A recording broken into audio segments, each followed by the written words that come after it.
Hi, I'm Lou and this is Lily Rowe. In today's video, we'd like to invite you to reflect upon a question. Is your practice nature contact or nature connection?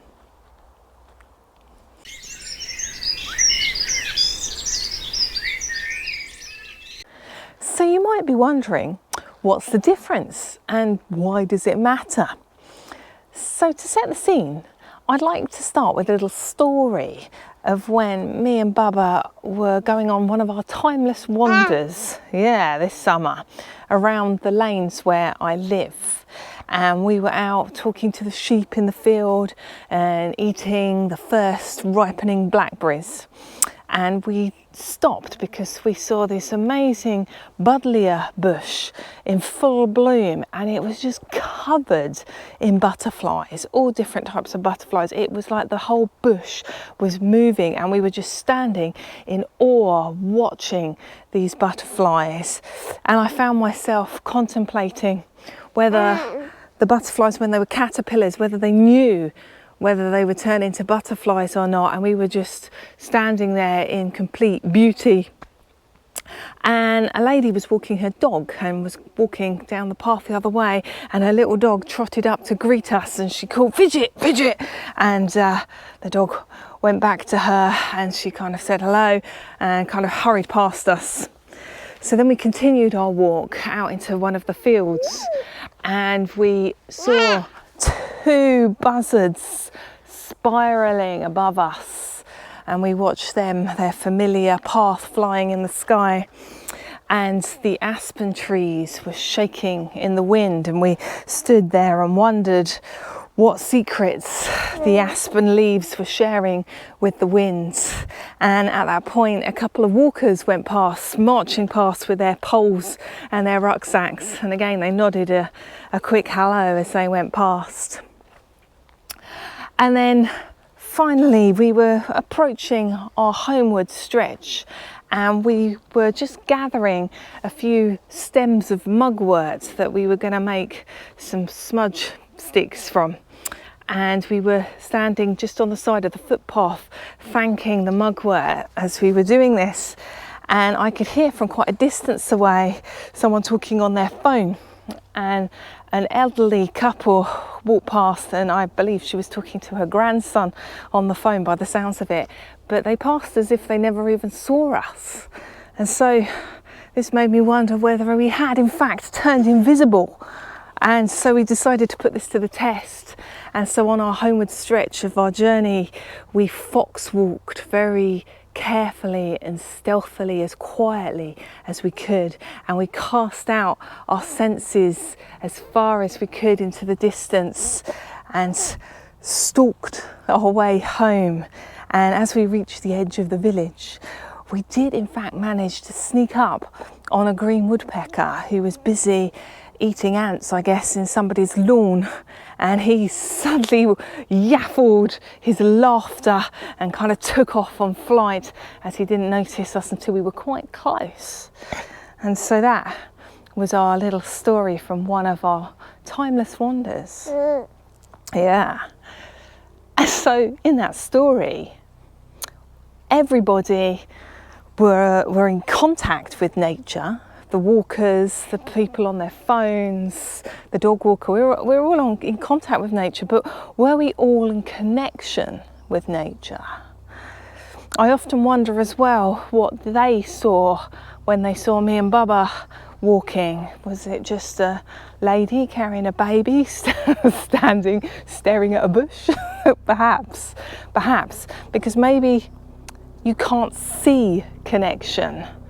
Maybe it's something that happens inside of us rather than on the outside of us. So what is nature connection? A very good question. That is a question I've been mulling over for some time, believe me. And I've made various notes and brainstormed this, and different things have come to me, like perhaps it's how our ancestors, our wild ancestors, kind of used to live all the time. Perhaps it's how our nervous system is designed to live and to be activated. perhaps it's a state of being. Yeah, state of being. We are in connection or not in connection. Maybe it's not a fixed thing. It's maybe feelings, emotional feelings perhaps. I had lots of thoughts on this, so I put it down in a mind map, and as I was writing these things down, I noticed that you could perhaps even section off these thoughts into different parts of self. So I've just mentioned feelings, for example, the emotional part of self. Then there are some elements that are definitely to do with the body and being activated, your nervous system activated, the sensory stimulation, that being very much in your body. Perhaps there's also the spiritual side of connection, that feeling of oneness, that feeling of empathy with all other living things, maybe even feeling that we are the other, that there is no boundary between us and the other, that we are all the same thing, we are all one. And then I have also included in the mind map a part that I call true mind. Now, the reason it's called true mind is because when I first started brainstorming this, I had the feelings, the body, the spirit stuff, but I didn't really have much cognitive, intellectual mind stuff. And I started to think, well, maybe that's it. Maybe the connection isn't an intellectual, mindy thing. Maybe it lies somewhere else. But then I started thinking, well, maybe it's about the state of mind. Like, what state of mind are you in? We live in a very left brain hemisphere dominated society, the focus on the logical and the academic. But maybe our wild ancestors, maybe the true nature of mind for humans might be more balanced. So maybe bringing more right hemispheric thinking, and the right hemisphere of the brain's more like big picture and awareness of overallness. So then I started to think, well, maybe there is mind in connection, but it's that true sense of mind, a more balanced mind, because you do need your mind for some of those things, like recognizing patterns, bringing your awareness to certain things do lie in the mind. So what I noticed was these 4 parts of self are all touched on when brainstorming about what is connection. So it struck me at just how holistic connection must be, how through connection we can grow and develop our bodies, our minds, our feelings and our spirit, which strikes me as quite a key element of connection. Yes, Bubs.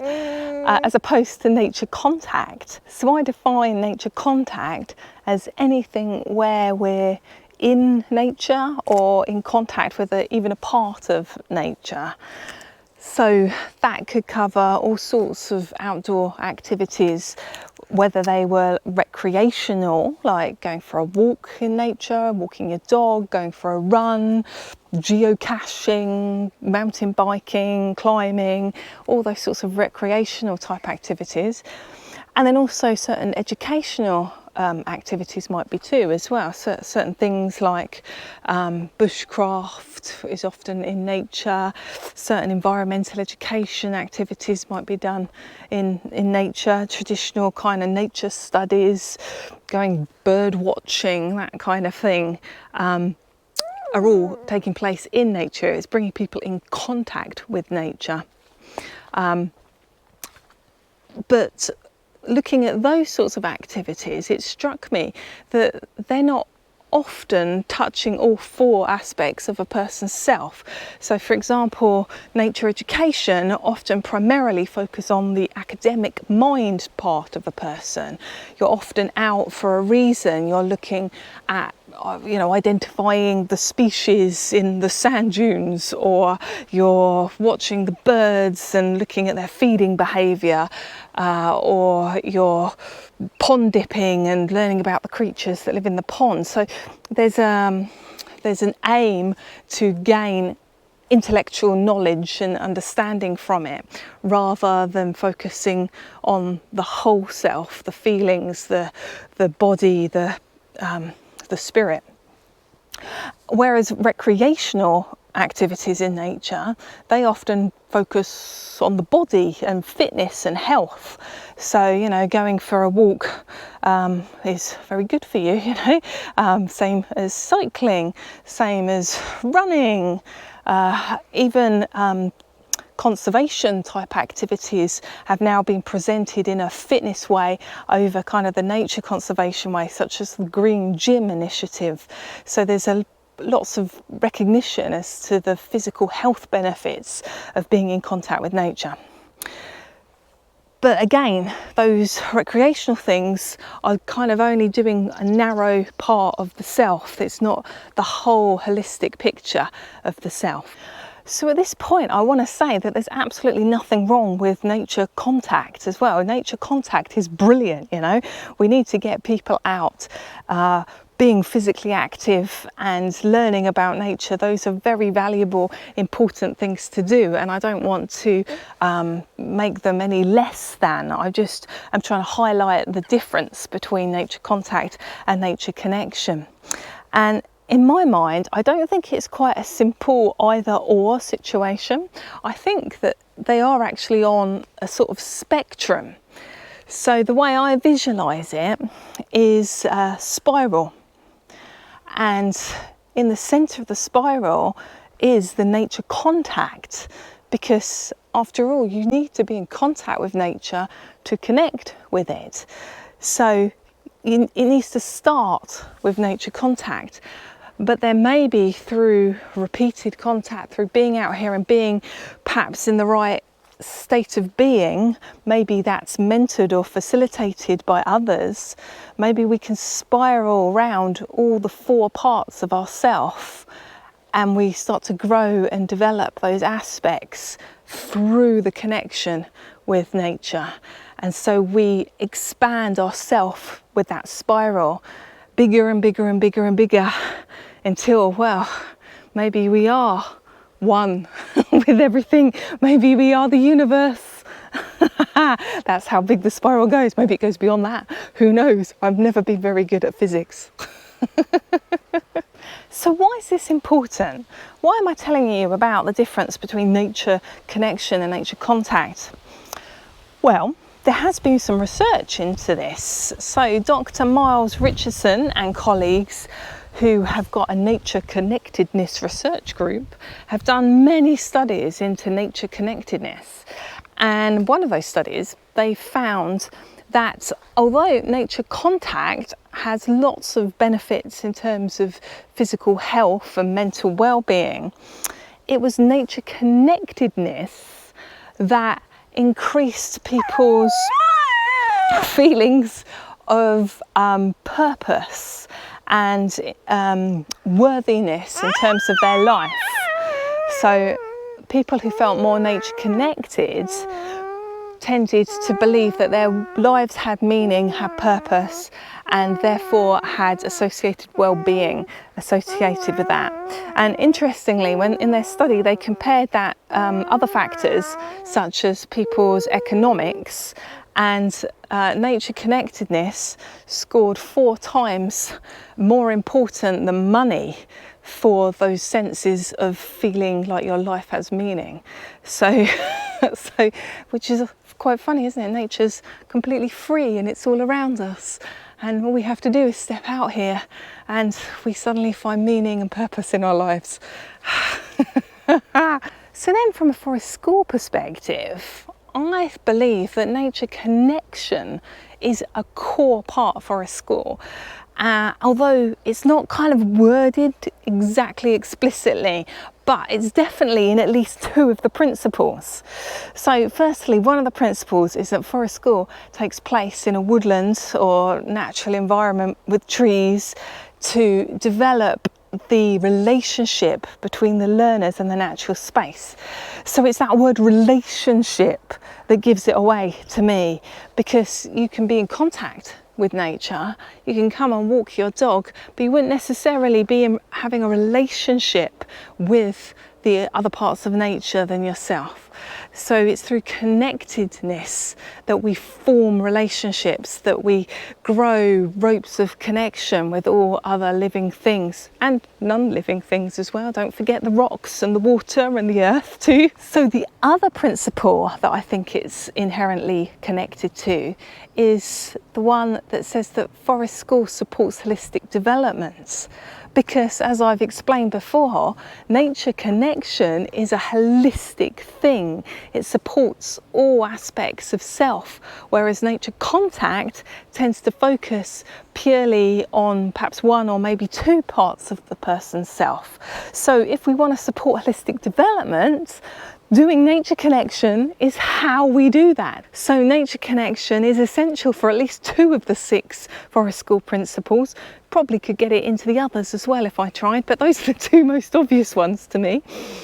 So we need to be doing more nature connection at Forest School, not just nature contact. So how do we do connection? Well, as with everything at Forest School, it has to start with us.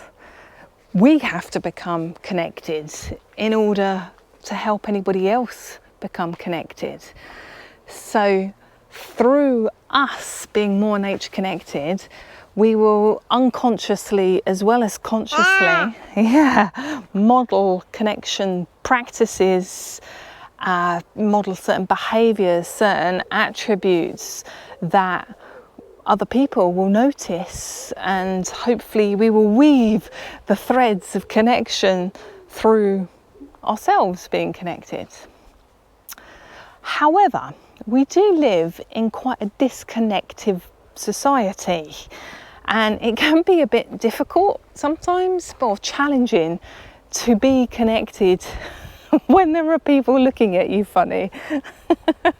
Like, you know, going back to our story at the beginning, what I left out of our story is whilst we were standing there looking up at the aspen branches, those 2 walkers did look at us funny as they nodded, and I'm pretty sure their pace quickened as they walked past.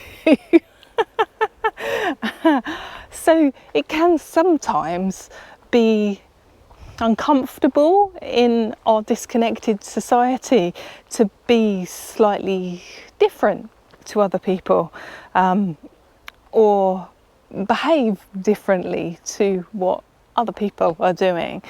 So what we need to do as a Forest School community, I think, is we need to start sharing and collaborating and coming together to create a connective culture.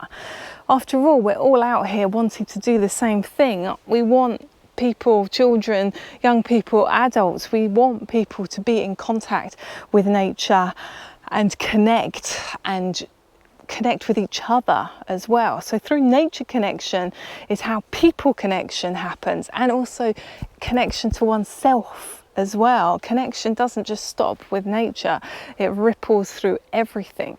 And to me, that's exactly what Forest School is all about. If this is resonating with you, I really recommend that you check out the work of John Young and friends. I'll pop some links in the description below. But John has spent basically his entire life, the last 40 years, trying to answer the question, why are some cultures more connected than others?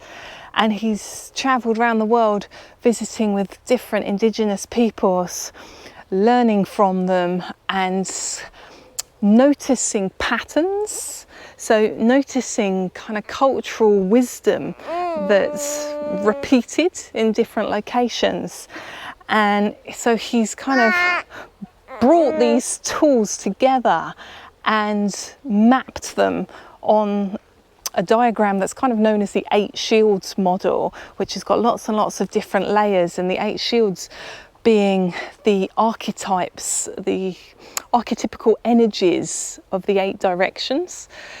But it's basically, see it as a map of organising common universal truths and wisdoms that he's collected over the years.